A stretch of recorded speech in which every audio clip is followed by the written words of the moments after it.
La marque Lexus est en concurrence directe avec Audi, BMW ou Mercedes. Au sein de la gamme Lexus, la GS et ses 4,85 m de long se placent entre l'IS et la LS et entre en concurrence avec les A6 série 5 ou classe E. La GS n'est disponible qu'en berline et a une particularité sur le marché français, elle n'est proposée qu'avec des motorisations hybrides.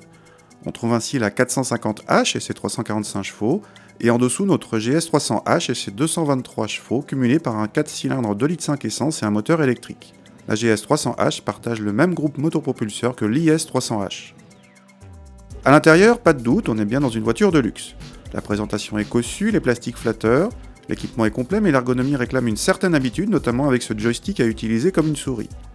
À l'arrière, l'habitabilité est correcte pour 2 adultes, mais le passager central est très mal installé. Quant au coffre, il affiche une contenance assez modeste vu le gabarit de 451 décimètres cubes et pour cause. Les batteries du système hybride sont entre la banquette et le coffre, du coup la banquette n'est pas rabattable. Cette GS hybride suit la même logique de fonctionnement que la Prius, vous pouvez rouler à l'électricité seul mais pas vite et pas longtemps.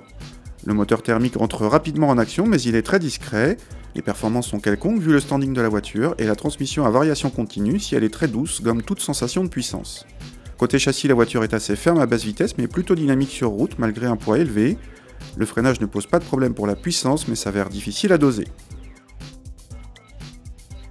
L'intérêt premier de cette GS 300H est d'être une berline de luxe, rivale des A6 ou série 5, mais de ne rejeter que 110 grammes par kilomètre de CO2, et donc d'être éligible à un bonus écologique de 3 300 €.